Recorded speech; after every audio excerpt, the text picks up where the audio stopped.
Oh yeah, I meant all of them. I am playing every version of these games. This cost me over $400. Rabbids, the parasite that killed Rayman in cold blood. Keep telling yourself that. First graced our world in 2006 and has since been a lingering force for nearly 20 years. Nearly every year since 2006, with only 2015 and 2025 not having a new Rabbids game releasing. Technically, last year was the only year with no new Rabbids content since there was a TV show, which I'm not touching. There's 310 segments. I genuinely don't think a single person can endure that much Rabbids in less than a year. Or for me, less than 3 months. I'm not gonna lie, I'm not even sure if I can handle playing all 45 different Rabbids games. I have to play based on Wikipedia. Oh god, help me. Rayman Raving Rabbids released in North America for the Wii on the Wii's launch date on November 19th, 2007. The rest of the world got the game in December of the same year with a PC and PS2 version also releasing. Then it got a 4th version in April of 2007 for the Xbox 360. Why are there so many versions? Rayman Raving Rabbids for the Wii is a motion-controlled minigame collection because the Wii loved motion-controlled minigame collections. It initially started off as Rayman 4 and then got scrapped because Nintendo unveiled the Wii, so they decided to restart development, so then the game wouldn't have underperformed on old hardware. Then, they somehow got here. So the game's story, Rayman is having a picnic with these Glowbox fellows and having the time of his life until they disappear and the Rabbids appear and they take Rayman to a coliseum to battle it out in some minigames for the Rabbids' amusement. I think these guys are meant to want to kill them based on how they seem bloodthirsty. If you want blood, just shoot the guy. The main story mode splits all the minigames into a variety of days. Each day you have to beat 3 out of the 4 minigames to face the final minigame of the day, then pass on to the next day. This system works pretty well, I reckon. It makes it so that if a minigame's too hard for you, or you're struggling, or just don't want to do it, you can just do another one and miss one of them, which is pretty neat. It's also a good way to make it accessible while people who want to do them all easily can. Unless they... About 1/5 of the minigames in this game is this rhythm game. It's a decent minigame. It's basically like the one from Deltarune because I played that when I first thought of this, with only 2 inputs, but it's not that bad. The songs for the rhythm game are licensed songs or covers of licensed songs, and the ones I picked, they're okay. I'm just not the biggest fan of a lot of popular stuff, and that has kind of been what they've done here.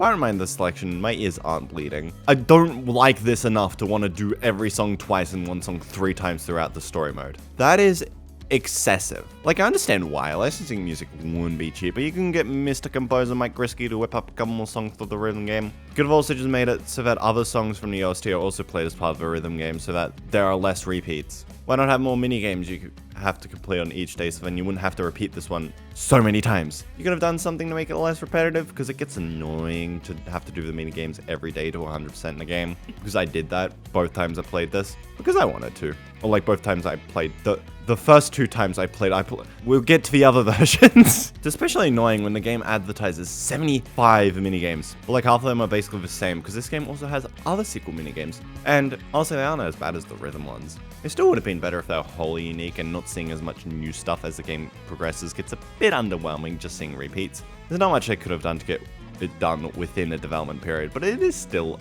underwhelming. Also, absolute minor nitpick, but why is the beach theme the main song that plays when you select the disc channel with the game? It's just so unfitting.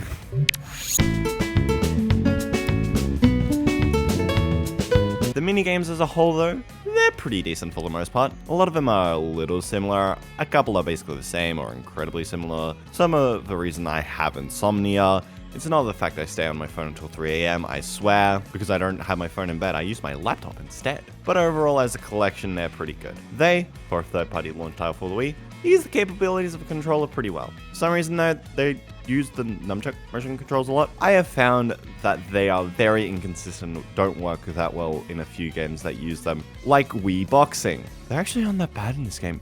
Yes, surprisingly, I don't want to throw the nunchuck outside while playing this game. In fact, I found that the Wii Remote's motion controls were less responsive in the few games that use it, which was interesting. As you progress through these mini-games in the days, the Rabbids slowly get bored of Rayman's success as he uses the reward from each day to slowly escape from the prison. The Rabbids then, after a bit, start praising Rayman as their hero and probably god, because let's be honest, they probably think of him as a god. Rayman then escapes the compound, leaving the glow boxes for dead by accident, thinking the rabbits will torture them with him gone. This last cutscene was actually kind of chilling, I'm not gonna lie. Anyway, that's the game. Now, how did they translate a game that uses this brick onto a mouse and keyboard? Pretty well, honestly. The mouse works surprisingly well as a Wii Remote substitute, and in fact can work better than the Wii Remote in a couple of minigames. I found that the pointer control ones with it work better on the mouse due to just how much easier it is to use the mouse compared to the Wii Remote. This game also just uses a keyboard and mouse in ways I haven't really seen games use them before. Most of the time, the mouse is just camera controls and the keyboard does most of the rest. But it's so interesting how this game breaks those conventions, and in my opinion, it works really well. This was how I beat the game the first time on the 24th of September 2024. Really? I swear it was much sooner than that. The PC version is also much more accessible nowadays with it being on Steam, which is how I played it, and it also has an exclusive multiplayer mode. This game has multiplayer modes for most, if not all, of the minigames, and the PC has a family mode where one person uses the keyboard and one person uses the mouse. Usually what happens in family mode though is that one person is just mashing while the other person actually does something engaging. Whoa. So both the PC and Wii versions, surprisingly, both make sense existing despite the seeming disparity between the systems. Why the hell did they make a PS2 and 360 version? The game just feels wrong with the controller. Instead of feeling natural or unique in a good way, like the Wii and PC versions, it just feels inappropriate for these two systems. I don't think the motion controls port over the controller well at all. Some control methods aren't that bad, such as the rhythm minigames, which already wasn't the best on Wii, as it would commonly read double inputs, where with the buttons, well, it's less unique. It makes it more consistent, which I do prefer. Then most games just feel worse. For example, one of the other consistently occurring minigames, which is usually the last one for a day, is the on-rail shooters. This is perfect for the Wii, as the Wii Remote makes a pretty good gun substitute for sort of, I think they're light gun games, but in your house. The mouse is okay. It's a little bit weaker than the Wii Remote, but at least you still have a precision and quick aiming that you could do with the Wii Remote. I personally just don't think that these games work well when mapped to a joystick. The cursor is at a set speed, which makes it feel not as nice to play, and makes it harder and slower paced, which just makes it not as fun. Weirdly, since the 360 version came slightly later, it has two minigames which replace some of the odd ones. I don't know why they changed the games they did, because they would have worked already fine with a controller. In fact, they probably would have worked better since the Wii version was a tad unresponsive. I'm not sure if the new minigames are better than the ones they replaced, but they do exist. And they do suck. The main thing I'm flabbergasted by with these versions is how both the PS2 version and the Xbox 360 version scored higher than the PC version. How? The 360 version looks better and worse simultaneously and plays so much worse. The game fits so much better on PC, so unless it was buggy as hell, I don't understand how it got lower scores on critic sites. I could probably read the reviews, but I don't want to. It might just be the PC gaming landscape as well, but it sure confused me. Now, one final thing before we move on. Holy crap, Rayman is so freaking awesome in this game. He's so freaking cool. He has so much personality, and it's freaking awesome. It made me get Rayman Legends, which I still haven't played because of how awesome he is in this game. Rayman Raving Rabbids. Pretty good minigame collection on half the platforms. Pretty mediocre on the other platforms. We're not even done with Rayman Raving Rabbids 1. There's still 3 more versions of this game, which are basically completely different. Unlike its console counterpart, Rayman Raving Rabbids for the GB is one of the worst minigame collections I've ever played. Like, you have this platforming one, a driving one, the shooting gallery one. More variety should have been included for sure. It's not even that much better of a platformer either. Releasing beforehand, Rayman Raving Rabbids for the Rayman Raving Rabbids for the Game Boy Advance is a 2D platformer, and yeah, it's bad. Rayman in this game wakes up after being attacked by Rabbids and kidnapped, with his hands being taken away from him, which is kinda funny. After escaping prison, he needs to save the world from the Rabbids being driven insane. The gameplay, yeah, it's pretty not good. I personally haven't found much good about it, besides it functions. High bar. Anyway, everything just seems to be quite slow, which here doesn't really feel that fun. I feel like it's primarily due to the screen crunch. Everything in this game is so big. Rayman's sprite is massive compared to the screen real estate, and while this game is designed around it, still makes everything kind of feel slow. And there are times where the screen crunch still left me blind, which wasn't fun to deal with. I'm guessing Rayman's speed was slowed down due to that. Either that or I haven't played Rayman 1 and he's quite slow in that game. The screen crunch also somehow extends to the bosses. You just can't see the entire arena in these fights, despite the fact that they would be like 2% better if they were, and it doesn't really even feel like the bosses were designed with the limited screen real estate in mind, because they're designed in a way where I feel like you're meant to see them at all time. We'll take the first boss, this bum-looking guy. He mainly just rolls back and forward from one side of the arena to the other, then rain down debris slightly. What about that makes it seem like you aren't meant to see him all the time? Not a race, and he isn't hiding. He feels like he's meant to be visible all the time. The other bosses aren't much better, because there's only one. Final boss is probably different, but my Windows Game Boy kept crashing after being a level in the 4th world, so I gave up on beating it. But the main boss is this big rabbit guy who in every encounter just throws spike balls at you. The only thing that really changes is the way you deal damage to him. None of these are that fun. The best one was the first one, since it was the only one which both somewhat made use of a screen crunch and also had you not having to wait for an attack cycle. Since you are basically able to constantly advance towards your objective of beating him through your control, it is the only one which is somewhat fun. And the other two I did just require you to wait until you can use your costumes to attack, which on that, their costumes suck, basically. To attack the cosmetics that you can use in the console version, which had no gameplay functionality and was just there to make Rayman look dope as hell, here it's the main gameplay mechanic. When you get to an obstacle that requires a costume, you change into the costume to use it for its main purpose, then unequip it, because outside of their 1 or 2 obstacles that they're required for, they're pretty much useless. The cosmetics basically remove most of Rayman's moveset. You can't hover, you can't attack unless a costume allows it, and you can't even jump as high. You can't even jump as high. This is incredibly annoying when in bosses you need to jump over attacks, which Rayman's jump height in a costume is just not high enough to jump over, which is frustrating. So then it just makes it so I have to go to normal Rayman, fight the boss. By fight, I mean do nothing and just wait. And then when you get the attack, you have to switch to the costume instead of just staying in the costume, making it slightly quicker. It's just a little frustration, which is annoying. The minigames, the cars okay, but kind of uninteresting. The other one was meh. I really have nothing to say about them. Unlike the soundtrack. God, the soundtrack in this game is pretty bad. I've never said that about a game before. The first world's theme just started making me feel insane after a few loops, which aren't even that long. And you know what the worst thing about this game was? This was the most expensive game I brought since complete in box. It cost me like more money than all the other ones. I don't know how much it cost me. This game sucks, and while it's annoying I'm unable to beat it, it's probably a good thing that I can't, so I wouldn't have to go into an insane asylum. God, hopefully the DS version is better. This version is better? It's less consistent. The Rabbids are invading Earth, and since no one wants to help, it's up to Rayman to defeat them. Where the hell did the Rabbids come from? Did they just exist, or are they from space visiting incredibly important for the Rabbids timeline? And I've learned that it's from space since I first had that thought. That was made clear in the first game. Anyway, this game is a 2D platformer similar to the GBA version, but is also a completely different game to the GBA version. This game uses 3D graphics, which is interesting on the DS since most developers kept it to 2D games. It looks okay. I've noticed some geometry glitching though.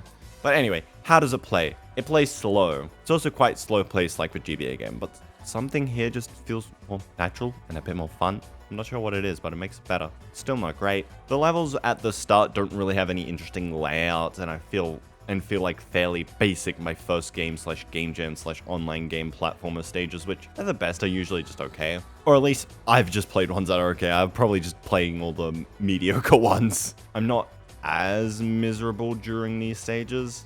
They're sort of something that isn't fun, but I could do it for a little bit without wanting to stop. That's when the levels end. After the platform section, you have a small minigame, which, holy crap, these are painfully simple.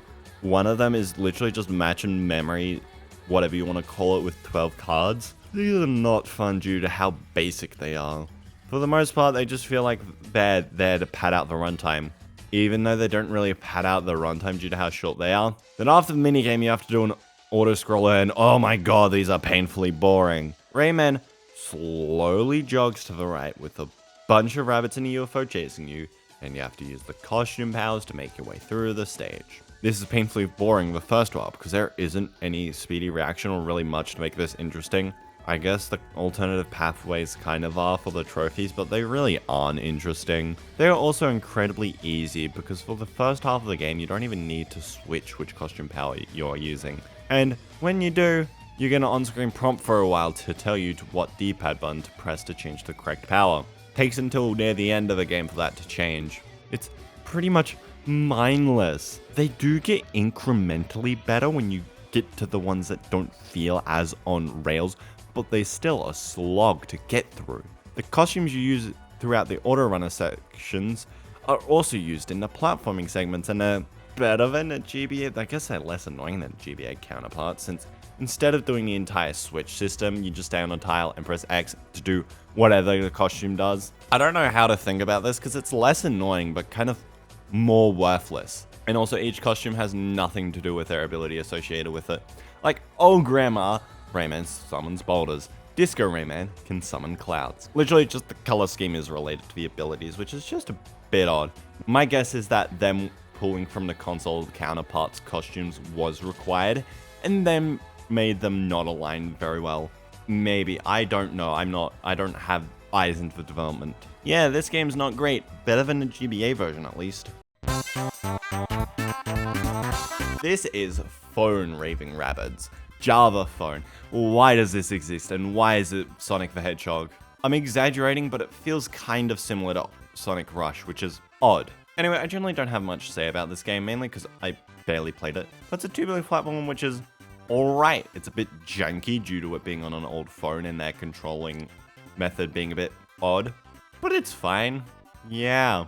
So Rayman Raving Rabbids sure is a mixed bag of a lot of different games. Some were pretty good, some were mediocre, and some suck a lot. So I think that the Wii and PC version go into the pretty good tier. Yes, this is a tier list talk now. The PS2 and Xbox 360 version go into the mediocre tier. The Java phone version also goes into mediocre. The DS version goes into the bad tier. And the GBA version goes into I hope you get eaten by a rabbit tier. Since Raving Rabbids was successful, Ubisoft went, oh shoot, oh god, we need to make more. Then 1 year later, released in Rayman Raving Rabbids to Electric Boogaloo, the Rabbids have invaded Earth. Ah, that explains that stadium over there. Anyway, they kill a woman, Rayman blends in with the Rabbids, Waz, and then the Rabbids take them with them to help continue their invasion. The game doesn't have a story mode like the first, instead its main gameplay mode as trips. Trips are collections of 5 minigames from a set of 8 based around a country or a continent, while ending with a rhythm game with a licensed song. The rhythm game is pretty much the same as before, however it has a different presentation and also lets you pick an instrument to play and you actually kind of play the instrument, which is pretty neat. Makes it feel like you're actually performing a little bit and making the sounds because it's somewhat dynamic to your input, which is just really neat. The main issue I have with this new iteration is how some of the instruments can feel fairly repetitive, especially in songs where it has a bass which doesn't change much. But overall, I do feel like it's better than the original incarnation of the rhythm game, especially as I believe it has better songs than the original. Rayman has a lot less swag though, which is unfortunate. While Rayman is quite expressive and does show a decent bit of personality, it's not really as cool as in RRR1. That might be because I haven't unlocked any sunglasses for him, but it is a little underwhelming. The other aspects of the presentation though, wow, this game feels as if it had a significantly higher budget than the first game.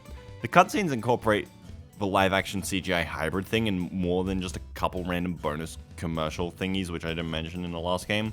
The environments are much more detailed, with there being a lot more variety in the minigames, with there only being 5 variants in the 2 most occurring minigames, which makes the package feel a lot less bloated. Those 2 minigames being the rhythm and on-rail shooter, which, oh my god, the on-rail shooter one. The on-rail shooter one is now considered an extra mode and plays a lot worse. I don't know how or why, but oh my god, the presentation. It uses a combination of real-life footage for the environments that you actually travel down, and real-time rendered rabbits to shoot, and it just looks so cool. I personally haven't seen anything like this, especially on the Wii. It can look a bit janky sometimes, and the fact that it isn't one long shot is a bit disappointing, but this mode is very impressive. I wish the main minigames were. These minigames aren't bad in this game, but I feel like they are a bit weaker of a selection compared to the first game. These minigames focus more on being uniform and how all of them having a scoring system, which is kinda eh. It makes this game feel a bit more restrictive and doesn't allow for objective-based minigames as much. In the original, there were also more conditions to the games being able to be completed. You did have a score, but you also had time and objective ones. Even then, the scoring was unique between different minigames and wasn't so uniform. Here, with everything being more uniform, something just feels off enough to be a tad off-putting. Like, why does the minigame where you cause water and carrots to spew out of the toilet have a quadruple digit point scoring system? Why couldn't it just be something that makes more sense, such as like maybe the water height or the carrot amount? It just feels so odd to have it all be so uniform. I understand why they made them more uniform, so that you can always know if you've been the preset high scores, which is the only objective you have solo, which isn't great. Some may be tougher than others to beat, but with the original being so single player focused, it's a bit underwhelming not have that much to do by yourself, but just beat your own high scores. This game does have a much better multiplayer experience though.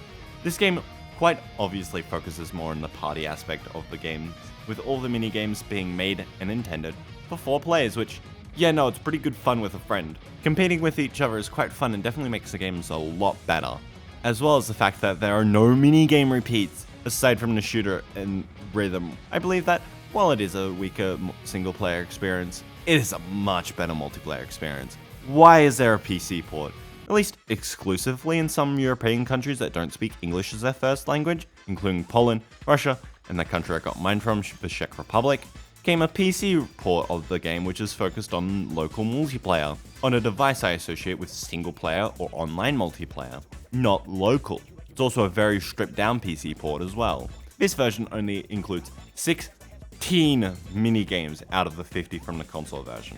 That is abhorrently minuscule. It's not even like they just don't have as many trips.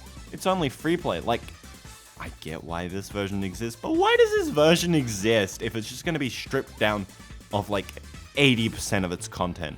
This is so annoying because this was one of the more expensive games I had to get, with it being the least substantive, not much substance. It does mostly translate the controls of the game to a mouse pretty well, and I believe they can also all be done with a keyboard if you want a second player. The only games I am iffy with the mouse are the games where you have direct movement on Rayman in a top-down space. That just kind of feels off. Overall though, Rayman Raving Rabbids 2 is a worthy sequel, and is better than the original. It's just a lot less of a single player experience, especially with there being no true story. Just a setup, which, yeah, kind of sucks for me, but overall, good game. The PC version can go outside. Now the DS version, on the other hand, this game, it's actually a minigame collection like the console version, so that's cool. It's actually a port of the Wii game for the DS, kind of. It's basically an attempt at creating, from the ground up, an actual Raving Rabbids game, but on the DS. Some of the games are taken from Rabbids 2, some from Rabbids 1, and a lot of them are original ones. The story is pretty similar to the console games where the rabbits invade Earth and Rayman goes to figure out what they're up to. The adventure mode basically just asks you to get a total of 90, 180, 270 points by playing the minigames in certain locations. So if you're doing the US minigames, you'd have to get 90 points by playing the minigames. You're getting a vary amount of points based on how well you do. You get none if you do horribly, and you get 15 if you do what the game deems as excellent.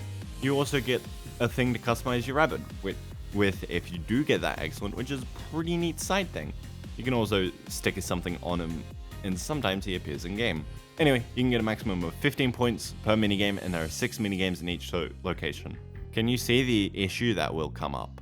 Yeah, so in most of the locations, you'll have to play at least one minigame multiple times if you complete each minigame with an excellent on the first go. You might have to redo a minigame up to 12 times if this is the case, which is a lot. Most minigame selections have relatively quick minigames, so it doesn't take too long to get all the points, but it still is annoying. When you do get the point scores, you just get the same thing, with Rayman making the same remark about how idiotic the rabbits are. Whoa. The minigames in this game though are pretty good overall.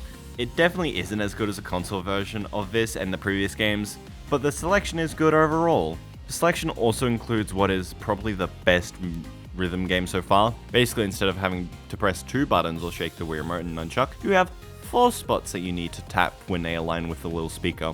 Yeah, this is all that was needed to make it better. Despite having to remove doing multiple notes at once due to the single touch of the DS screen, the slight added complexity by having more than just 2 notes makes it so much more fun. You even get little dance interludes at points which usually make sense and are timed correctly. My issue isn't the fact that the music is bad. In fact, I think Smoke on the Water sounds better on the DS. I just love how crunchy the guitar sounds are. My issue, which is also true in the Wii version, but I played this one first and thought about it here first, but it is, why is the music not from cultures or areas which the minigames are based off? All the music you have is either by British or American bands, despite the fact that only a third of the countries are the US or Europe. Why not have music based on or from each of the different country cultures, or even just bands that were founded in these countries? Why not have It's a Long Way to the Shop If You Want a Sausage Roll by AC/DC for Oceania? Or why not for Japan have whatever the hell was popular back there in the ancient time of 2006? Like, I get why they've done songs that were popular to get more eyes on the game. Still, it wouldn't be more thematically coherent and downright cool than making everywhere British. It would also probably been a bit more difficult at the time since music streaming wasn't a thing, and I wouldn't be surprised if licensing was harder, but I still feel like it would be more appropriate. This game also has the ability to play multiplayer through either others who own the cartridge or download play. The download plate only has 3 minigames to play. Maybe with the other cartridges it might have more, but I generally don't know why it's so little. There's nearly no point to this. Overall, Rayman Raving Rabbids 2 for the DS is an alright minigame collection. Other previous portable entries, this was a godsend. I genuinely was getting so exhausted by the GBA and DS entries that I played this just so I didn't have to play those. Rayman Raving Rabbids 2, all of them, as in all the versions, is a pretty good step up from the previous selection of games. Probably because there wasn't 20 of them, but all 3 were at the very least fine. The PC version is debatable, but it's not awful by itself. Just awful as a port. I'd put Rayman Raving Rabbids 2 in the BWAT tier. The DS version goes into a very low, pretty good tier, and the PC version goes into the mediocre tier. You know what? Let's do something different and go out of order. So let's go do Raving Rabbids Alive and Kicking.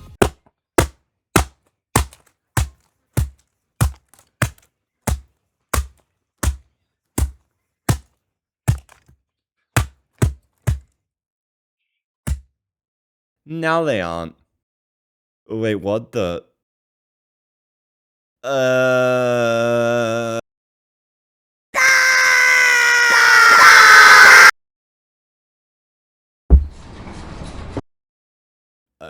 Okay. Bad move changing the order. Let's just go back to the pseudo-release order. A year after the previous game, Ubisoft released Rayman Raving Rabbids TV Party, which, well, it has good presentation, I'll give it that. The story this time is that the Rabbids are chasing Rayman, and during that time they get zapped by a lightning bolt and they end up inside a TV. They present this differently, where instead of plain 2D menus or 3D ones with the in-game models, they take on a completely new art style, and I think it looks quite nice. All the animation is well done for them, and I don't know, I think the Rabbids look pretty charming in this style. I also like how, in the solo mode, the different minigames are represented by different channels, and the watermarks that you find in the channels are in the minigames, which I think is pretty neat. The cutscenes this time around for the story are a lot more varied than the ones in Rayman Raving Rabbids 1, and they look quite nice. Basically, it's just Rayman getting more frustrated by the Rabbids being inside the TV and slowly breaking it more and more out of frustration. Which, this isn't your house, right? It seems like you just found it in the woods. You could just leave right now. You don't have to stay here. The Rabbids will probably be fine. Apparently it is his house, but the game never communicated that. Now, you see, I'm mainly praising the presentation, right? Not the game. Because god, this is the worst game so far. Okay, maybe not game, but it's the worst minigame collection. This game repeats minigames a whole lot more than the first game, or at least it feels like it does. This game has at least 5 different reoccurring minigames, and that's all that I can remember. Half the time, they're just more subpar versions of the minigames in previous titles. I'm gonna complain about all of them, because Christ, I can.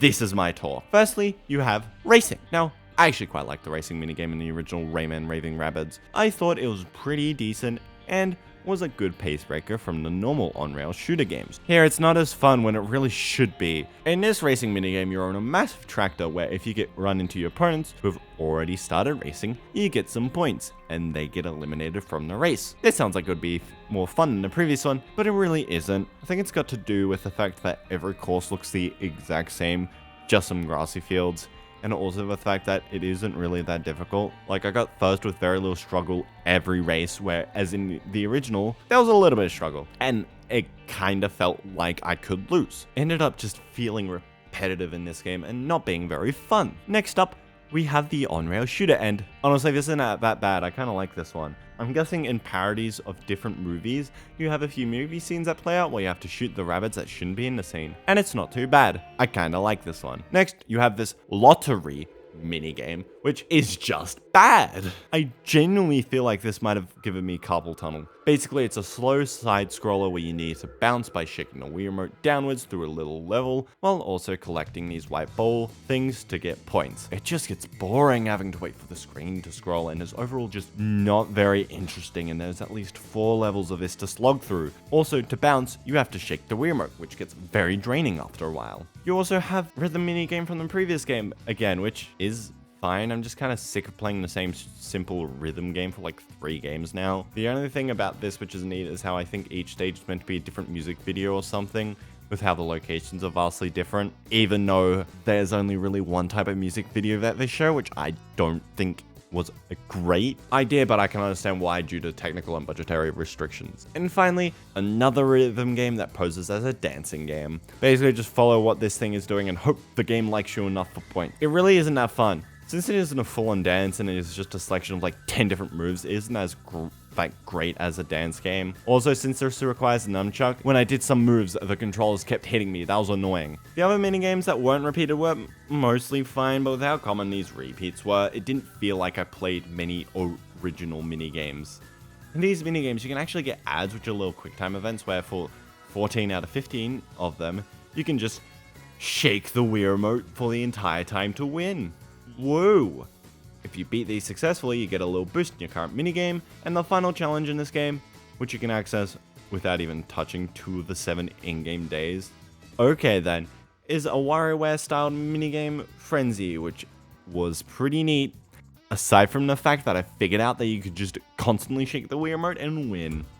At the end of a single-player campaign, the TV breaks, and the rabbits start chasing Rayman again. Woo! And that's the end of the Rayman Raving Rabbids trilogy. Woo! Ignoring the other versions of the game, this is how the trilogy ends. How riveting. Okay, I'm breaking out. Being a convict is lame. Okay. Ah! So TV party for the DS, huh? Why is this game bad? Like, it looks similar to Rayman Raving Rabbids 2 for the DS, but it's just worse. Why? This is another minigame collection like the previous few, but the console counterpart is not very good, and I'm also starting to get sick of minigame collections. This mainly comes from the story mode, where you're trying to get the rabbits out of a TV. It has this board-like structure where you have this grid where you need to get to the TV that spawn before the rabbit does. To do this, you need to do well in the minigames, where you can get up to 4 moves to move along the grid. This doesn't sound awful, but it really is. If you keep getting the best score you can in these minigames, which isn't that hard to do at all, but we'll get to that later, unless you get really unlucky with the TV's position to where you have no chance to get to TV, you are basically guaranteed to get to it before the rabbit. You can just make direct bolts towards the TV and you're guaranteed to get some rabbits out, which is pretty mindless. There's also, in theory, a lot of different paths you can take due to the open nature of the board, but taking the most direct path is usually the most efficient due to the random question mark spots thinking having very little useful effects. The only one I can remember is the fact you can get 3 rabbits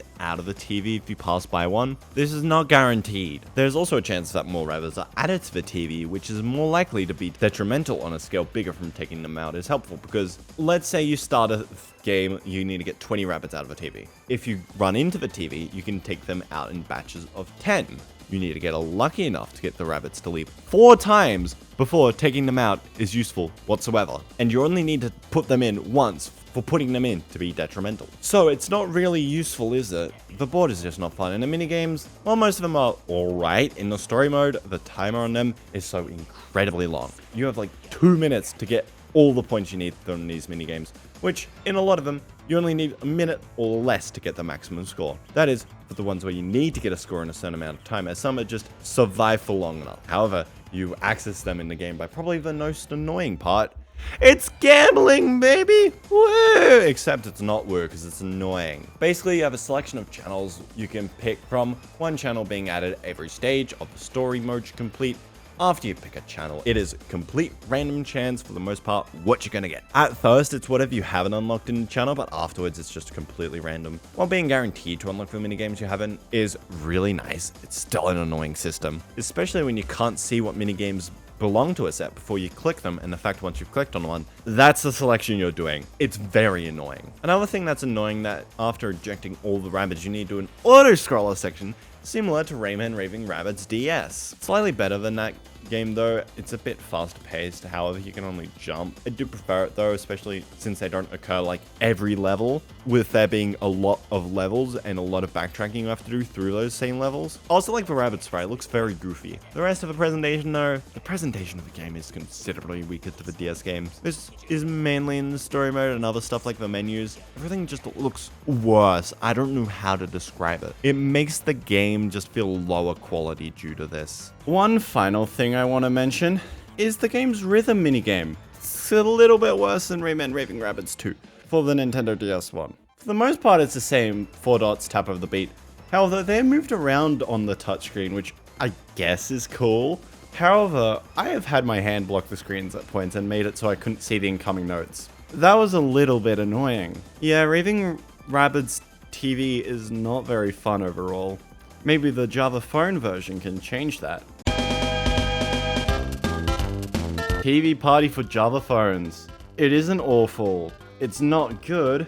It's very middle of the road, but it's not bad, so I'll take it after the past few. Like the other version, it is actually a minigame collection. It is incredibly simple one though, with all the minigames I played using only a single button. This really feels like it's meant to be a little pick up and play for 5 minutes game, and that's it, which I guess makes sense since phone. All the minigames, you just have one button and go for the high score, and yeah, it's fine.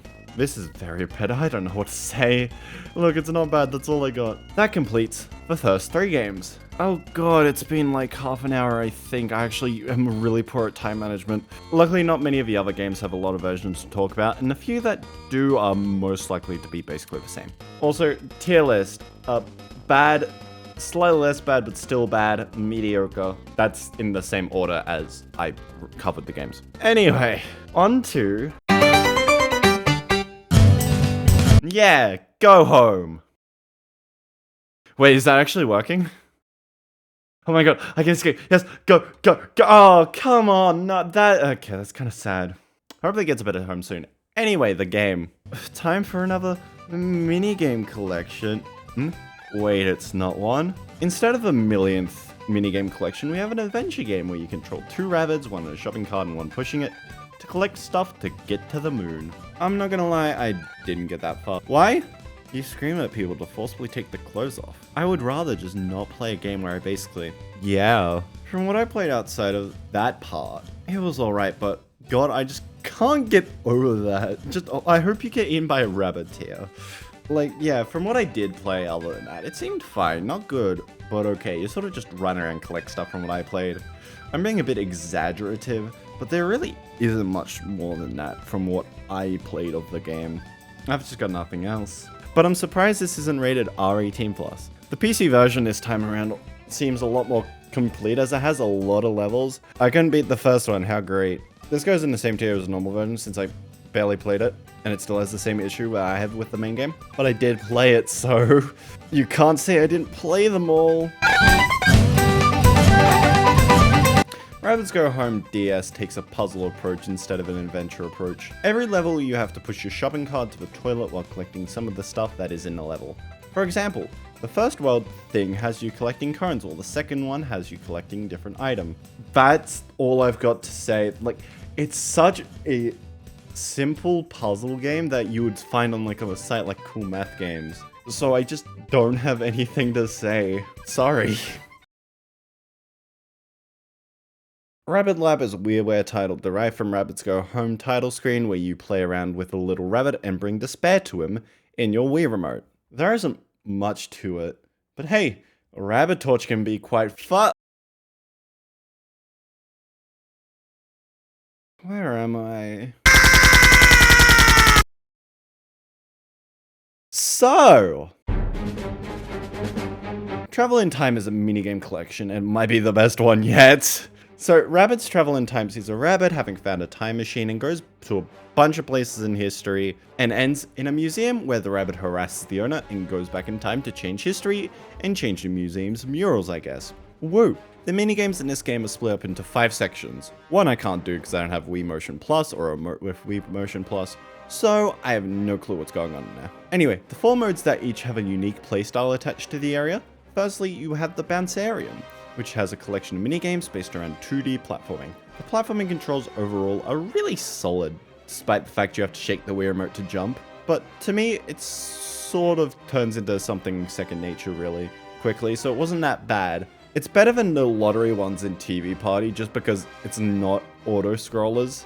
Yeah, that's it, it's just not an auto-scroller, so it's a lot better, and also doesn't feel like spamming the jump is as necessary or useful. I also like how there's a bit of squash and stretch to the rabbit bouncing. I think it looks very goofy. I also just kind of like the animations in this game. They look pretty good. The mini-games in this section are alright for the most part. I really like the ones where you dig from Bollywood to Hollywood. I thought that was kind of creative. I also like how in the little cutscene before that, 40,000 miles were way too far. But 4,000? They're static to do. Like 40,000 miles for the most things is not much of an improvement. This selection does show a common theme with this game, and how there are some mini-games which repeat with a different course, or something similar. For example, you have the Discover Fire for the Caveman and Cause the Ice Age, which are both platformers where you try to avoid a threat that comes in from one side of the screen. That is a little disappointing, because this has the least amount of minigames out of all the minigame collections so far, with only about 23 compared to the 50-ish of the other games. However, while the other ones may have more quantity, this game makes up for it with the quality. Because, god, they are pretty good. Or at least so much better than the other games. Such as one minigame in the Flyorium, or whatever it was called, I can't remember where the kite experiment happens. It's like a 3D snake, but you eat other plane snakes. It's quite chaotic, and it's just kind of fun to steal people's balloon trails, and then scary when your own's getting stolen. I was having a blast by myself. With multiple people, I can't imagine this being anything but incredibly fun. The flying controls also work pretty well for the most part, or at least I found for me it was a little dodgy before I actually found how to hold the remote. Also, it asks you to use your arms like wings. Firstly, I don't have arms. Secondly, if I did, the nunchuck cord would be about the length of my arms. Another one of the areas is the Shootarium. I don't know what the actual name is. I don't know if that's it or not. But in it, you have a bunch of light gum-esque style minigames, with most taking different styles. I don't remember what those styles are, because I only remember one of these minigames. None of them were bad, I just don't remember them for some reason. I can at least shake the rabbit around violently. Finally, you have the Runarium, which is a top-down little thing where you run around and collect something or race with a partner. Then there is that one painting, which is a free-for-all, which is odd, but alright then. This one is the weakest to me, mainly due to the lack of variation, since there's only like 3 unique minigames. But I can imagine from a multiplayer perspective, it would be significantly more fun having to coordinate with another person. Overall, I think this is the best minigame collection for the Rabbids series so far, and just the best one overall. Its quantity might not be as good, but its quality is a whole lot better. All the minigames are at the very least okay, but most are at least good. This goes into the blat tier. Also, Rabbid Labs goes into the very bare bones team because I got kidnapped. Okay, where am I now? Oh, gee, wow, they've had a rough history. So, Rabbids Travel in Time 3D? Oh god, the 3DS version is a platform. I'm having traumatic flashbacks to half an hour ago. However, from what I've seen, it's a lot nicer feeling and not as bad as the other 2D platformers in the series. But it's just quite generic. And these worlds are long with so many levels. I think having a lot of levels in a world in a 2D platformer like this, even if it's intentional and every level is painstakingly designed, just kind of makes progress feel incredibly slow. And especially when nearly all levels are required, it can just start feeling like a slog to get a move on in the game. Also, even though I have a 2DS and unable to make the game through, why is this game Rabbids Travel in Time 3D? What would the 3D effect even do in this game? Or help with? I don't know, I just want something to say about this game. I want to go back to my... what's going on? Oh my god! Oh god. Well, I guess this was better. Still kinda sucks. So I had to buy an Xbox 360 to play Rabbids Alive and Kicking, as this game doesn't work on the Xbox One. So I bought a 360 for $120. I left it for like 2 months because I wasn't around to playing the game yet. And when I finally did, the disk drive wasn't working. So I had to go to a local guy to get it fixed, and it turns out the Microsoft did a thing that made it not possible to fix it to his knowledge. So I had to buy a second one for $80.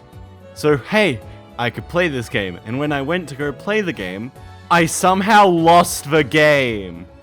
I bought it again. I swear to God if I find the original one afterwards. I went through a whole lot of trouble and like $250 on Xbox products to play this singular game for Rabbids Alive and Kicking for the Kinect. So what the hell do I think of this game that took me way too much to play is actually like? Oh my god, give me a break. Ugh, why am I here? That you want me to play it? No, I'm not. I've already played it. Okay, I'll play it. Do I play it? Just give me a second.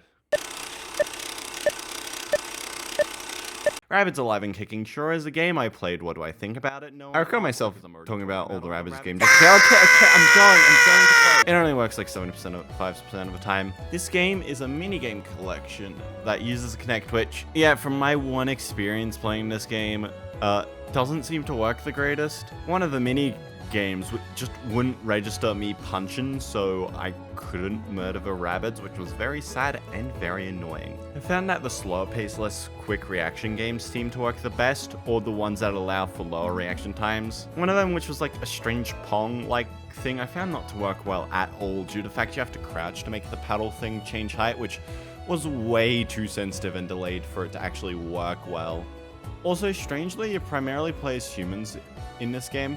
That just feels kind of lame to me, because why wouldn't you want to play as a Rabbid? I don't know, I feel like that would have made more sense for me. From the minigames I did play, it was fine. It was cool experiencing the Kinect for the first time in like a decade. However, the minigames are only kind of designed around the Kinect, so it ended up being a bit mediocre. Also, in this game, Rabbids are destroying the city. Just shoot and kill them, what's a big deal? Just put a gun to their heads. There, I've played it. Can I go now?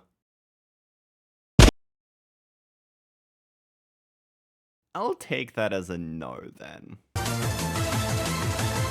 This is just a repackaged Rayman Raving Rabbids game into one bundle. Raving Rabbids Party Collection is just a repackaging of the Rayman Raving Rabbids games into one bundle. So yeah, if it's appropriately priced and you want to play the Rayman Raving Rabbids games on the Wii, this might be your best bet. So, wait, that's the last Wii game? Oh my god, we're finally done with the Wii games. Let's celebrate with my emergency copy of Mario Party. Why is it Rabbids? This was a launch title for the Wii U in the US and Europe, and it certainly didn't help the Wii U succeed, so that's a great sign. This time, this game is a party game similar to Mario Party, where you have to go around a board collecting trophies, and once you have 10 or 20 trophies, depending on what you decide of the win condition to be, you just have to make it to the center and win the game. This is a fine structure on paper, but everything built around it just makes this game so mediocre. Firstly, the boards. There is a singular one. This 2 circles design on the Rabbids UFO is the only board in the game, and it's okay. There isn't anything interesting or fun about it, besides the fact that the little path can move sometimes. Cool. This could have worked in a regular Mario Party, but only if there's more gimmicky or other boards to run around. Uninspired lane board being the only one just makes the board aspect of the game a lot less interesting. Collecting trophies on the board is only kind of luck dependent. You have a few ways to get the trophies. The primary one is through the minigames, which will land when you land on a minigame space. You are then sent flying off to play one of the minigames, which are all duels. Or what? Yes, so all the minigames are duels for some reason? Why the hell are they all duels? It's because one player uses a TV screen and one uses the gamepad to play some asymmetrical versus games. Unless you're playing by yourself, then you're forced to use the gamepad to play some asymmetrical multiplayer games. That was annoying, as I wanted to see how some of the minigames played on the TV screen. Anyway, the choice of every minigame being a duel is really bizarre. I don't really want to wait around while other people play the game and I do nothing. I want to be playing the game. But since the duel partner is kind of random, only like 50% of the minigames you'll actually be playing the minigame, I do believe they have a system in place so then you can never not get picked for a minigame after a few attempts, which is really nice. It's still not great like the minigames themselves. They're fine overall. I just find that the minigames are too easy for one of the players most of the time, as I feel like it's way easier for the TV user to win due to some unbelievable strictness or just being unbalanced and the view getting a way of seeing things. Can't see it, but this minigame has really poor visibility on the gamepad. Or it's easier for the one to win, like this rhythm minigame, because of the player input being limited. I've just found it rather unbalanced overall. You also have two other ways of getting trophies, such as question spaces, where they ask you a random question, seemingly biology related a lot, and if you get it right, you get 2 trophies. Cool, I don't know, this feels out of place. You also have gambling, where you can win trophies or lose trophies. Honestly, I kind of like this one solely because it's really cool winning by gambling, since the center space is always a luck space. There are a couple of other spaces, but I found them to be relatively unimpactful. There's one where you lose a trophy, there's one where you get an item which I never used, or there's one where you can roll again. This game also has some side modes, however, they are pretty pathetic. Just play a minigame with friends mode and play minigames while getting tokens, which is fine, but I think it would be nice to have some other modes to use with the minigames. I can't really blame the developers that much for how this game's turned out though, considering it came out at the launch of the system and uses the capabilities this kind of much. I honestly believe that most likely it has a short development period due to it being a launch title that uses the system's capabilities, therefore it having a smaller scope. While I would have appreciated more, as it feels lackluster in its current state, I can understand why it's like that. I still don't like this game that much and think it is mediocre tier. Now, I should disclose I was playing this game mainly through the Rayman plus Rabbids pack, which contains Rabbids 3D, this game, and Rabbids Oranges. Does that mean I have to play Rayman Oranges now? I'm not doing it. Anyway, playing Rabbids Rumble through here makes the audio and overall quality felt incredibly compressed, and the experience did suffer from it slightly. Now, I'm not sure if this is an issue with the original release, because I suspect to fit all the games onto this cartridge they need to compress some stuff. I'm gonna try and ignore that side of this for this section. It did harm my experience a tad. I just think this game's abysmal anyway. So when I saw the Wikipedia article for this game, I thought it would be Fire Emblem. I was wrong. So the main gameplay this game revolves around is this pathetically basic RPG system. In the fights, each Rabbid can do 3 predetermined things: attack, special attack, and a one-time use ability. The special attack can only be used every other turn, and that's about it. From that alone, I hope you can tell how pathetically basic it is. The only other strategy part of this game is the stats of each Rabbid, which determine how much damage your attacks do to your opponent, and a timing minigame which has the same issue of Clair Obscur, where the button presses just seem to not mean much and don't relate to the attack, and it's just not random, but kind of feels that way. The difference is that Clair Obscur is a good game, and it's just so much worse in this game. I just find this system painfully boring, and the other aspects of the game don't help either, because this game is secretly a minigame collection. Thanks! In the single player air quote story mode, you're catfished into playing a bunch of minigames, which are all pretty bad. I was just not having fun with any of these, probably because they are slow and not what I expected. This game sucks phooey. Rabbids Invasion is a Kinect/PS4 camera game. Mine was bugging out, so it looked like this for some reason. Unless my sister played it, then it was a black screen and that was weird. Hi, just quickly breaking the 5th wall. I did this for weird personal reasons and made the camera look like this, so some critiques might not be as true. I'm still critiquing them though. In Rabbids Invasion, you watch an episode of the Rabbids TV show while being asked to do different actions like pointing, posing, and other actiony things. Yeah, this game is definitely for a much younger audience than me due to how basic this game is and the fact it's an interactive show for 8-year-olds. But the thing is, the game part of this game sort of makes it so I don't actually process what's happening in the episodes. I end up more focused on finding that one specific item or awaiting the next pose or other thing I have to do, where I don't actually pay attention to the episodes themselves. This might be a me thing, but yeah, I don't really absorb the episodes or find them that funny. Also, for some reason, you have to unlock these episodes in a linear order, which I think is weird, but I haven't completed that many episodes, so I don't know for sure if there's a reason for the segmentation. Also, this is another reason I'm not watching the entire show, because I have nothing to say about any of these individual segments or overall, besides it's not that interesting. Anyway. So, Mario plus Rabbids Kingdom Battle. This game, compared to all other Rabbids games, makes this feel like the greatest game of all time. It's really good. Why is this like this? It genuinely baffles me. Crossover between Mario and Rabbids, and for all franchises for Mario to crossover with, I guess Rabbids is the one. I don't know, I find that weird. They are kind of similar in vibe, but I just think it's a strange decision, especially with what they decided the game to be. A turn-based strategy game, similar to XCOM or Fire Emblem. Okay then. Neither of these genres have been explored by either game franchise. I'm not entirely sure why they chose to make a game like this of all things. But despite all the weird decisions, I quite like this game. A lot. It's like an 8 out of 10. But it was so refreshing after the past lot of slop I had to endure. Like, this was the first game I properly beat since Rayman Raving Rabbids TV Party. That's how much I was getting exhausted by these games. The story of the game, yeah, I don't really care about the story like at all. It's just like, well, Mario plus Rabbids, well, collide, stop things from getting worse, get the spawny back, which is a little rabbit who combines things together when anxious. Honestly, I really like this guy. This is like the only rabbit that I can understand if you think looks cute. Just really like turn-based strategy games like this, and Persona 5 Tactica is my top 10 favorite games of all time at the moment, and it's like the second one of these games I've played. The first one was this game. Fire Emblem's different enough that I'm not counting it. I just sold it for some reason 5 years ago. Anyway, it works pretty basically. Every turn you have 3 things you can do. You can move, attack, and use a special ability. This, while simple, works really effectively. I like how you aren't required to do it in an order and can switch between each character at any time, because you can get some really cool combos with them, such as something to make the Rabbids move and using Mario and Luigi to hit them while they're moving. I just think that's neat, if that made any sense at all. I also think the levels for the most part are well designed. Most of them did feel fair, and the difficulty curve felt mostly balanced. It wasn't completely, since there is a very noticeable difficulty spike in World 3, but it wasn't too bad this time. I do have a few grievances with the game though. I really don't like one of the stats conditions in the game, Burn. It is incredibly unreliable, as it just makes the characters affected run around a bit before putting it out.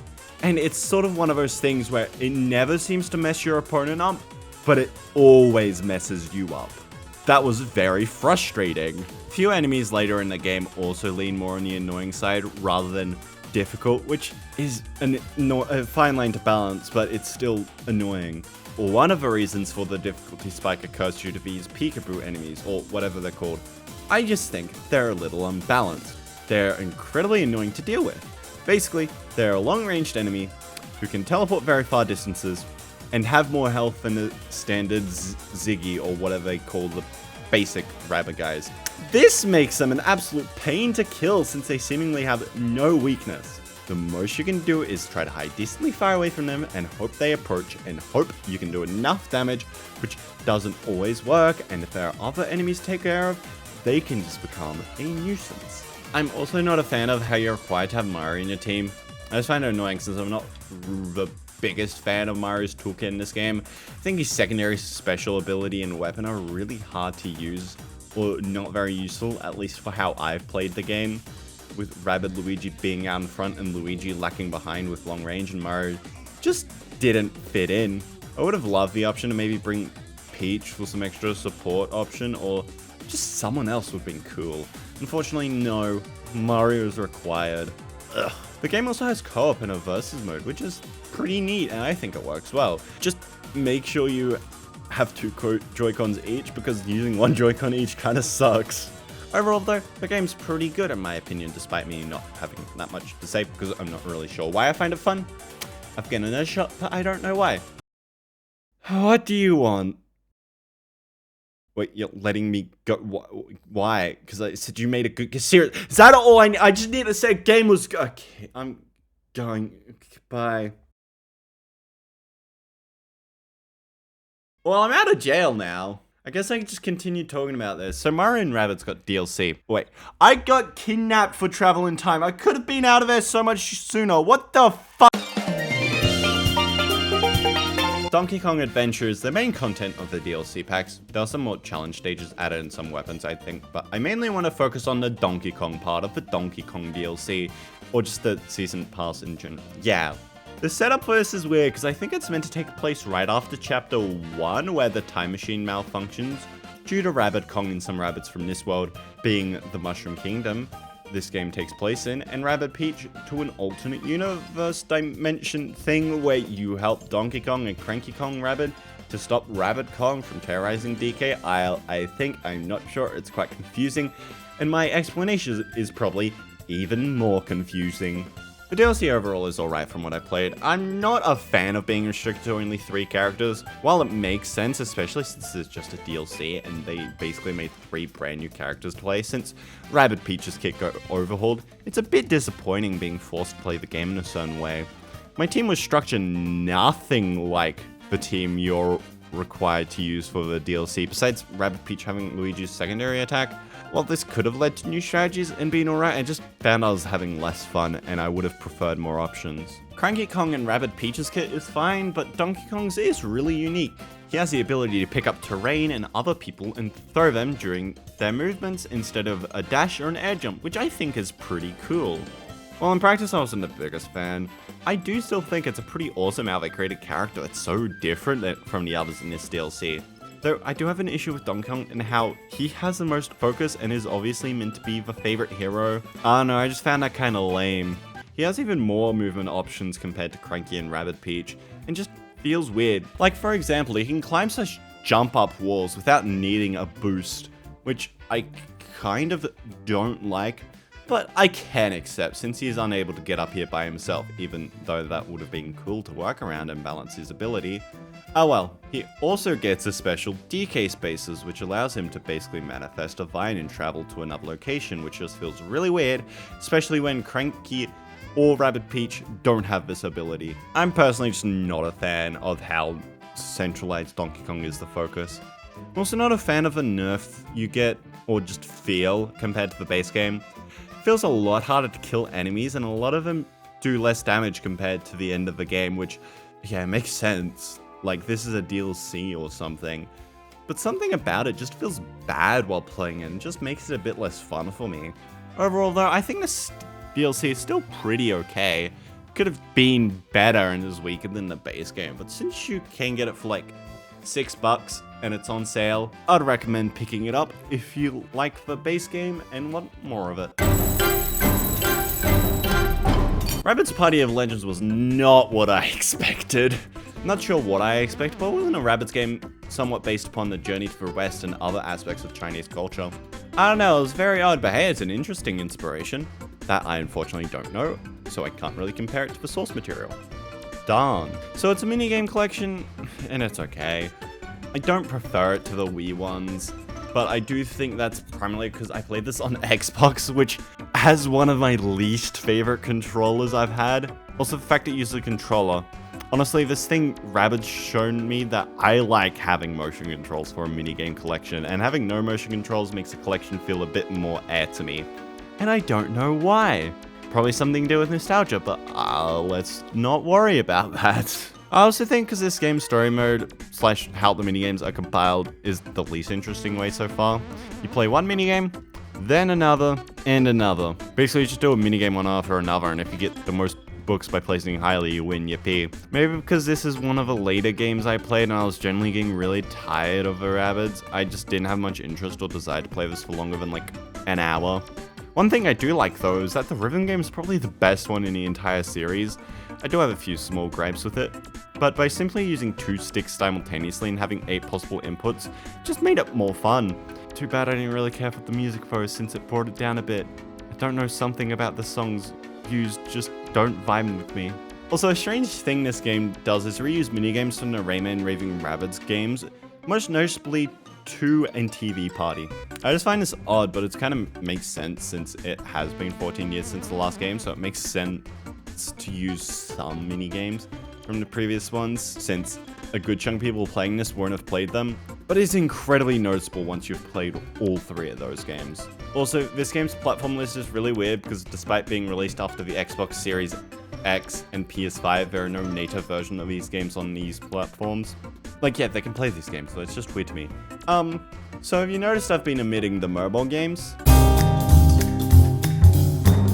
I thought right here we should cover all of the mobile games I've released so far, which I had skipped mainly because a bunch of them aren't available anymore. And only like 2 of these I can actually play on a modern iPhone. I don't have an Android, which makes it difficult to play a couple of them if they are still listed on Android devices. So I'll try and keep each unplayable game short. First mobile game is Rabbids Go Home, which is just one of those play around with a virtual thing games from what it seems, and I believe it got delisted and relisted again as a slightly updated version with again added to the title. I think, but I can't be bothered researching, it's basically the same game. Rabbids Big Bang was the second mobile game where you hit a rabbit with a bat and have to complete an objective in a space where each planet has their own gravity and stuff. Yeah, it seems fine, just slow paced. Rabbids Heroes seems to be one of those card video games where you need to defeat your opponent with your deck and a rabbit. It looks like it would have played pretty differently than a lot of other ones, but it's been shut down, so I won't be able to tell. Rabbids Crazy Rush is Subway servers but level based. Virtual Rabbids, The Big Plan. What the frick is going on in this game from the bit I watched? I had no clue. However, it is a VR game, but it's not on PSVR or Meta VR, so I cannot play it. Oh no. So apparently there's a VR roller coaster with an arcade cabinet kinda called a Big Ride. I can buy it.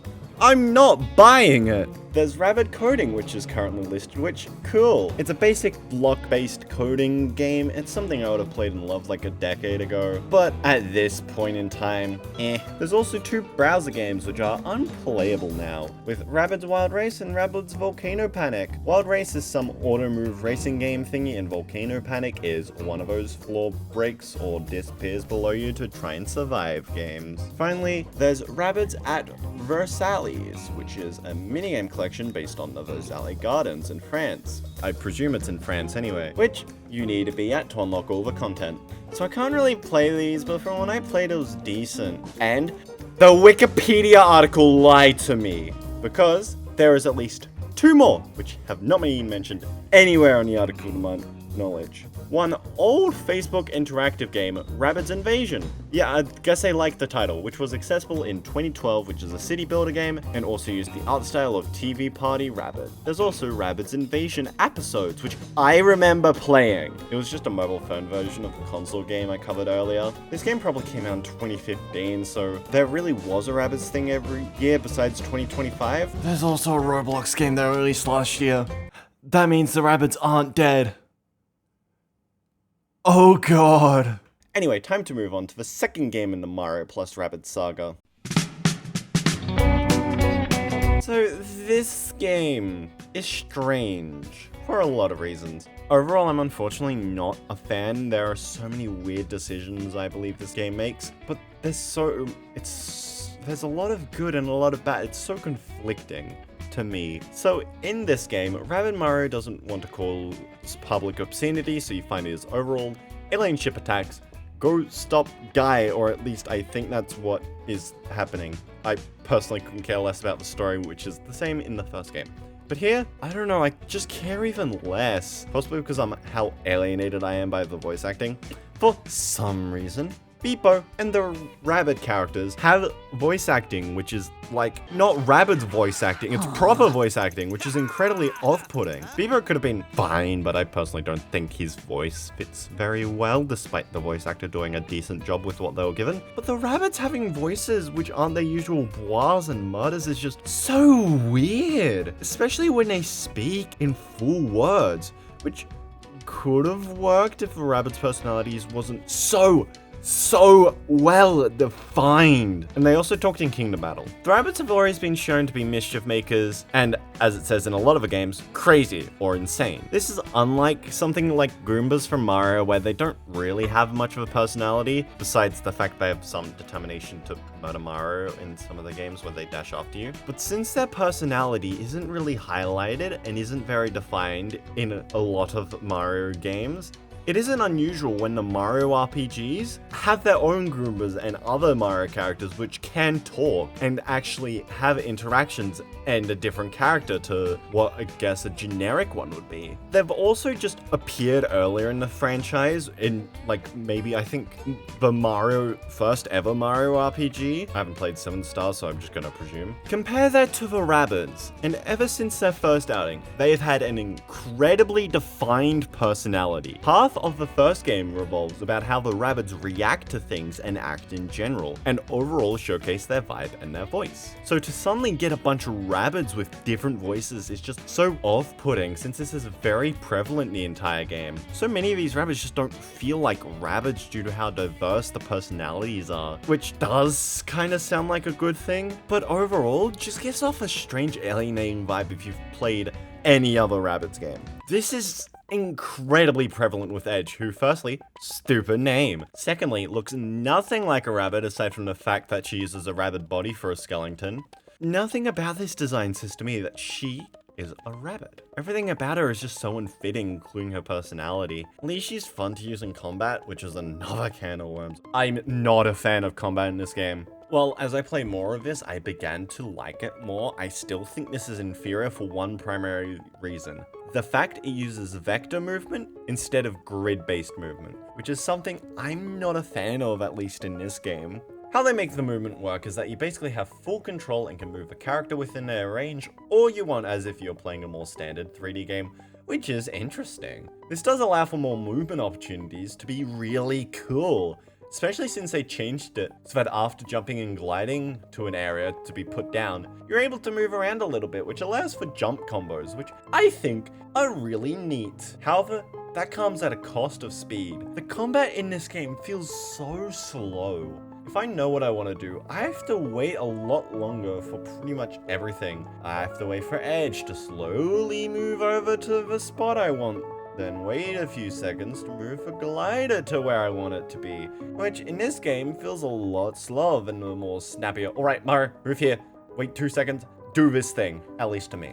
The original game also has more benefit in the moves everyone can do. I personally prefer that you can attack, move, and special ability structure from the first game than this move and use 2 actions thing of this game. While the original seems simpler, it makes thinking about your moves a lot easier and a lot more enjoyable for me. Especially since you can do these moves in any order, so deciding on what order your stuff is in is important. Here, if you want to attack enemies, you're forced to stop moving. I'm not a fan of this that much. Luckily, I haven't encountered any enemies that are like the teleporting ones in the first game, but I personally just find it annoying.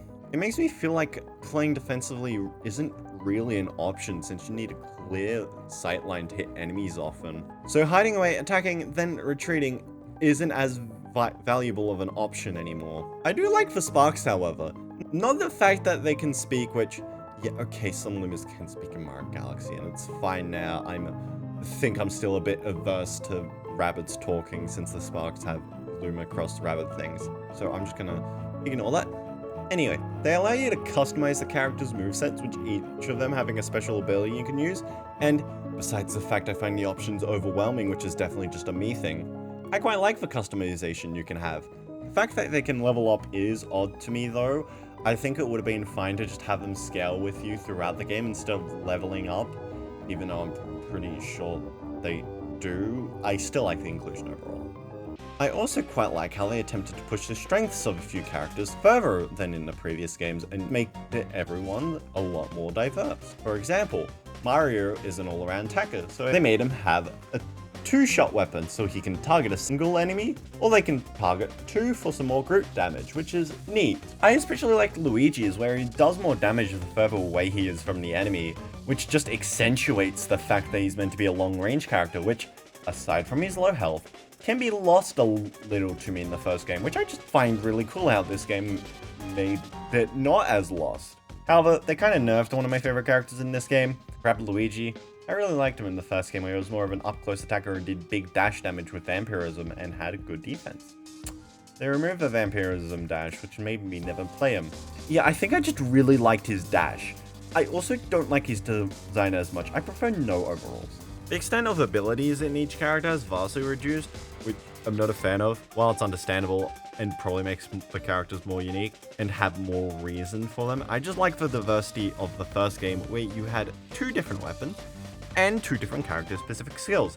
The skill tree also just feels a lot less impactful in this game compared to the first, but that's just in my experience. I'm also not a fan of how they've handled the battles in this game. In the previous one, you had each battle take place inside the world, with each encounter preceded by some enemy flags so you knew it was coming up. Here you'll have almost random encounters, but in a game where all random encounters are predetermined, like Clair, Obscur, or Metaphor Fantasio, the best games to compare to Rabbids. I don't like this. It really diminishes the encounters since it feels like they aren't as well designed overall due to there just being so many more of them.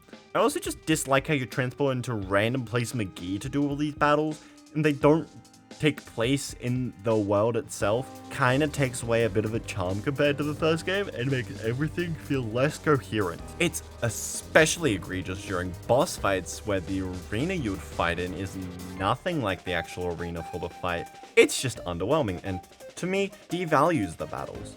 Overall, I'm not a fan of this game. I did 2 planets to give it a bit more of a chance and then just quit the main game there. Overall, it just feels a lot slower and not as snappy as the first game, with some decisions I personally feel diminishes the game and doesn't lift it up. And fun thing for me, there's still 3 DLCs I have to play. I want to take a break from this game. Yo, Farty, talk about this game for like 5-10 minutes or something. Go! Huh? Oh, well, I guess I have been standing here the whole time. Might as well be a little useful. Mario + Rabbids Sparks of Hope is the sequel to Mario Rabbids Kingdom Battle from 2017. I didn't actually play the game until a few years after its release when I decided to download the demo for it, and a few months after that, bought the full thing when it was on a stellar discount. I did the same thing for Kingdom Battle a few years before that as well, so I guess it's just a series-defining trait at that point. Anyway though, you're probably tired of hearing about this game's big brother, so let's see how it stacks up in its own regard of being a Mario + Rabbids game. This won't be void of any comparisons to the first game, however, because there are only 2 Mario + Rabbids games. After booting up the game and getting past the warning about potentially dying from playing it, I'm put into the tutorial section for the game, which teaches some pretty important mechanics like shaking bushes and shaking trees. These are absolutely crucial to the game if you want 100% completion, and that's pretty much it. You are introduced to the idea of picking up items for quest reasons though, which is actually a core mechanic for puzzles in this game, so that's warranted to be in the tutorial here. We give Red Mario back his pair of overalls because Rabbids Luigi's a weasel, and whoa, who is this? A little Rabbids Luma? And whoa, what's that thing in the sky? Looks like danger's coming this way, and it took Rabbids Peach with it. Oh man. Oh no. Anyway, Mario goes after this thing, and that's where the first taste of combat comes into the scene for this game. It takes the turn-based system from Kingdom Battle, but completely takes it off the grid. In reality, maybe it's not so much off the grid as it is just a rounded grid, but the characters move in real time now, which is still a pretty big change to the gameplay from the first title. Moving in real time means you don't have to lock a character in place anymore to have them be in a different spot. A character only stands their ground after shooting their weapon. If you can play your cards right, you can really make use of the fact that everyone can move freely before attacking. You can do stuff like repositioning characters in a tight spot, covering crazy distance with well-planned team jumps, and moving characters in as close as possible to someone who has an area effect and ability ready to be used. Speaking of which, there's a fun new use for the L button in this game in the form of sparks, the namesake and named mechanic for the combat. These guys replace the super effects from the weapons of the first game, and in some cases the abilities of some characters from the first game too. This may sound like a bit of a negative change, but the true power of sparks comes from their ability to be swapped around between different party members at any given time before a battle starts. You don't have to absolutely bring Mario if you want a weapon boosting effect, for example. You just slap on the weapon boosting spark to, I don't know, Rabbids Luigi, and you're all good to go. You're not even required to bring Mario into your team, which is definitely a very welcome change from the first game. This much customization in your team really lets you make your own dream set to play the battles exactly how you want. To balance out any crazy game-breaking, borderline steroid team strength in a combat round though, this is a limit set to 2 actions per round per character on the team. This is probably one of the other biggest changes from the first game, as in that one, you can use all your cards in one turn so long as they're off cooldown. But hey, if cooldowns are getting you down as Sparks of Hope, why not take this little clock and reset everything for an instant use? This is the premise of another new addition to the combat gameplay, items. You can either find them in the world or buy them from shops and use them in a battle, consuming an action point along the way. They have some niche use cases, but the mushrooms are definitely your safest bet in regards to getting the most bang out of your buck, since getting back even just a little bit of health can sometimes be real useful in this game. Speaking of life and death, we need to focus back on helping Mario plus Rabbids to see sparks of hope in their dangerous journey. So that's where their name comes from. Our first stop is this beach area with a big lighthouse in the middle of it. Some may be inclined to call this place a beacon beach, but I just want to call it water. Water has all the important parts to the Sparks of Hope world in it. Side quests, dangerous enemy encounters, and a big rabbit with blue hair. What more could you ask for? Elaboration? Sure, I can give you some of that. Side quests in this game consist of small puzzles or scouting missions of characters you receive a quest from, and sometimes they're catching sillyfish and Victor. Side quests also include taking out a certain number of a certain enemy, which is where your overworld encounters come from. What you see isn't exactly what you get, but running into a bomb will cause the battlefield to be primarily full of bombs, and the idea runs true for all the rest of the enemy encounters in this game. They have a level above their head, and sometimes it's really high, which is a sign for you to come back to that fight later. But if you're anything like me, and you just rough it out like a boss on demand in difficulty, then you're good to go. I know. Hold your applause. I do it for the love of the game. That does bring up the fact that leveling is a thing in this game, which is honestly an afterthought of an addition. Sure, you get an XP after every fight, but the XP goes equally to every party member, whether they helped with the fight or not. Which I feel is kind of a missed opportunity to encourage players to mix up their team every so often so that everyone gets up to the same point. You might argue this cuts out any unnecessary grinding from the game, but if the leveling was balanced just right, I think it could have made for a better experience with experimenting different team pairs. Leveling up, aside from that, it's sort of boring though. It only increases your health and damage while also giving you some skill tree orbs. The skill tree was a staple of the first game's progression, so it's good to see that it's back in this one. And all things considered, it's not a bad system.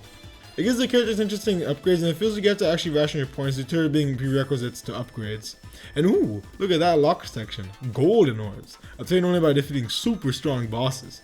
I'm not at the point of the game where I've gotten any, but I can't wait to try them out. In the meanwhile, we meet our shopkeeper who will be selling us our battle items, keys to secret doors, and weapon skins.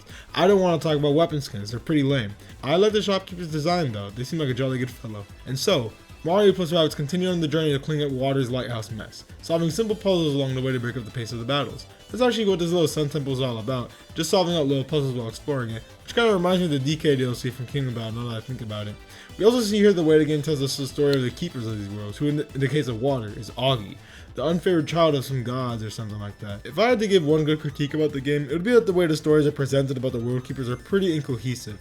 It's very easy to miss out on a painting or two, and this sure messes up the whole series of events of the story being told. Plus, it just feels really cumbersome to go to some shoehorn spot just to learn the lore of some guy I just met. I don't care how big he likes his pretzels, I'm not head over heels of learning anything about his backstory. Enough about that though, because now Mario plus Rabbids arrives from a mysterious little waterfall area, where a spark buddy gets cornered by some bad guys. Oh no! But look, a mysterious figure is here for its rescue. Oh my gosh, it's Edge. Cool. So after that, there's another battle, and this is the time, and this is the first boss enemy of the game, and Edge is fighting with us with a blade and a shield spark, which is good. I can't fake it anymore. I really do not like Edge. I really do not like Edge. She represents one of my biggest issues I have with this game. Not the feel of how the battles play out, not how long 100% of the game takes, not even the lag spikes. It's the way the game presents itself. Edge's character design is a great way to show what I mean. Apart from her body shape and ears sticking out from her hair, you'd be hard pressed to even see this character as a Rabbid, especially with her personality being very rad, bad, and rogue type. It feels very detached from what makes a Rabbid to me, and it doesn't help that the Rabbids also talk in this game, with the party members and important story characters even being voice acted. Which makes me wonder why Rabbids should be acting like normal people at this point in time. Have they truly evolved and advanced as a species since the last game? I don't really think Rabbids are capable of doing such a thing, to be honest with you. No matter how niche it may seem, one of the biggest grudges I have with the game is how it almost feels like it doesn't want you to see it as a Mario plus Rabbids game. Like, it wants you to see it as this high-stakes story. And don't get me wrong, it's not bad that it wants you to care about the story. They obviously took time to write it for a reason. It's just that I can't possibly take anything seriously as soon as I remember when Rabbids Peach turned into a ball in the DK DLC. Rabbids were created as the ultimate chaos characters. They just wreak havoc and are too oblivious to know otherwise. The first game played off as well with little gags as your journey progressed, and I think it made for some great moments in the game, as small as they were. Another great way Kingdom Battle presented itself was by making the worlds very fantastical in their structure and look. Like with random objects, Mario related or not, thrown about to form landmarks. It played very well to the natural wildness of a Rabbid, and it didn't seem like they didn't belong there. They pretty much created these worlds according to the game's story, so it makes sense. That story is also very clear cut and simple, and progresses as you'd imagine a Mario story would. Big danger, beat bad guys, danger gets stronger, beat the ultimate bad guy. This is the structure for pretty much every Mario game, and throwing Rabbids into the mix doesn't feel like it's muddying anything up. It just adds a bit of flavor to it. Now, in Sparks of Hope, the story structure may not be too different, but it's so dramatic in how it paints it, it almost feels like it's a story for a completely different game in general. This extends to other aspects of the game feeling very unlike Mario Plus Bids, such as completing side quests not playing a fun little sound effect anymore, or the residents of these worlds not really acting like Rabbids should, like I mentioned. This goes especially so for the enemies, even as the story explains why they look so different from your ordinary Rabbid. It doesn't completely make up for the fact that it just doesn't feel like the Rabbids should be here if they aren't the stars of the show at every turn of the way. I know this sounds like I'm really nitpicking here, but one of my favorite aspects from the first game was sheer creativity when it came to the designs of the enemy Rabbids especially. It felt like their costumes were put together for a school play, and I love that aspect of it. It really shows the Rabbids' crude nature and comes around to making the game more fun to look at and complements the world's design. Even for the more out there enemies like Smashers and Bucklers, I can still tell they're just big Rabbids, and I'm fine with that because that doesn't deviate too far from what a Rabbid usually can be, and makes their bigger threats more obvious in the battlefield. Now I will say, the first game may not be a home run in this aspect for every character design. Valkyries do have symptoms of edgetitis, and Bowser just looks like he's made out of gummy, but Kingdom Battle is just so much more consistent with its design philosophy than Sparks of Hope is, even though Sparks of Hope does have really well detailed worlds. When I got to Palette Prime for the first time, I didn't mind the time I spent there, because it was just really nice to take it all in. It's a shame that they can't really embed the battles into the world itself like with what Kingdom Battle did, but I guess that's the price you pay for an open world direction for a turn-based RPG. These worlds are so epic that sometimes they make the game really chug along. You can really feel it making your Switch working overtime to get it working properly, sometimes even having frame drops. But I won't bash this game too hard for it, because Kingdom Battle also had its fair share of hiccups, but it just goes to show that they had a lot of ambition for the sequel to this game. This is why it's such a shame to me that the game does have the amount of issues it does, because if just some small things were changed, this game would definitely have been a better experience for me, and I'd be able to see it on the same level as the first game, if not higher. For example, the gameplay is pretty fun, and I like the amount of customizability you can have in your team, but I just don't have a lot of incentives to mix and match my players unless I just really feel bad for Rabbid Luigi and want to let him feel the wind in his hair. I said that Luigi was the MVP of Kingdom Battle, and while that is still a very valid thing to say about him in this game, range-based damage is nothing to cough at. The reigning champion for me is without a doubt Rabbid Mario. It's only by surprise just how good he is in this game, because in the first one, sure, he has his times to shine, but was definitely equipped for more close-range situations, which is something that not every battle may be a good match for. In Sparks of Hope though, he has a pair of fists now over a shotgun and a hammer, which may sound like a weird thing for him to swap out, but the ends justify the means. Like, wow. In a game like this where everyone can move with free range of motion before they attack, a weapon that has a cone of vision with hardly any damage fall off is borderline broken. With some upgrades to his fist using the skill tree, like more damage and not having to stand still after attacking, he actually does become quite overpowered in a lot of scenarios, especially considering how he has one of the higher max health upgrades in the game. On top of that, he has one of the more tolerable voices across the cast of chattering Rabbids. They were just setting this guy up for success, I'm telling you. You don't even really have to worry about upgrading his special ability, because in reality, you probably won't get much use from it if you can just clear out any enemy in your general direction. You're much better off having a good spark at his disposal, but even then, that might not be necessary depending on how you play your cards. All in all though, this game still has good traits to it to make for a good experience. The cutscenes are very well animated, even if transitioning from cutscene to gameplay isn't always the cleanest at times. The gameplay is very customizable, even though sometimes it feels like you're not encouraged to swap out from your good team setup. The dialogue and line delivery in the game can be quite funny sometimes, even if the story comes off as a little cheesy and disconnected from Mario plus Rabbids' roots. And there's a lot to do and find in the world, even though 100% is a real slog for not showing you where certain objectives are on the map, so it feels like you have to keep circling around the same area again and again, feeling like you're crazy for not finding the one simple thing you need to get the last world token to buy the final skin in the shop for 100% completion in the world, just to search up a walkthrough after 10 minutes of searching, and realizing that you just didn't look in one specific spot in the area, and now you just feel like a big fat dope. Either way, it all comes together to being a pretty good game, and just an alright sequel for me. Oh yeah, Genie's here too. And that's it. Okay, Rabbids DLC. Okay, these aren't actually that bad, but they sure are more sparks of hope. Rabbids Tower of Doom is a pseudo-roguelike mode where you ascend a tower, containing 10 battles. The reason I say it's a pseudo-roguelike is you don't actually reset when you fail. It's strange. So basically, Spawny from the first game gets stuck on the Tower of Doom, with 3 random heroes. Apparently Bowser's playable in this game, I learned that from this DLC. That's also a spoiler, so I'm minusing 100 points. Anyway, go save Sporty. Each floor you select one of 3 battles to try and complete, with each battle having different rewards, with some giving ways to upgrade your heroes, or possibly getting a new hero to use. This is a decent system, as you have to toss up whether the enemy encounters are worthy a reward, and if a better reward is worth taking on a harder encounter. However, the system is a bit mitigated when dying doesn't start you over. Yeah, that's the one big issue in this mode, in my opinion. The fact that it isn't a true roguelike does definitely weaken the DLC. It's still alright though. The Last Spark Hunter is a selection of extra challenge stages with a story, and overall from the little I played, I thought it was pretty good. It was okay, but like it was better than a base game. I think it made me realize that the movement options are my favorite part of a game, as the first mission requires you to do a lot of navigating, and I also like the more puzzly parts of combat. In the end though, it is still more Sparks of Hope, and so it's still kinda but it's the most fun I had with this game. Finally, Rayman in the Phantom Show or whatever. I beat this one. Why? Rayman. Anyway, this DLC's alright in comparison to the main game. It's probably a bit better than the main game, but it's still not great. Rayman teams up with Rabbid Mario and Peach. I guess Ubisoft really likes Rabbid Peach. That's twice now she's been required to be used as a DLC character, to help the redeemed Phantom improve his show and get his range to be not bad. I thought this DLC was fine.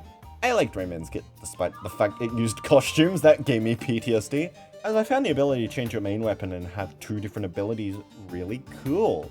As a trade-off though, you can't use sparks. I also like how the levels in this DLC revive the trophy system, which is nice and gives me more of an incentive to do well in the levels.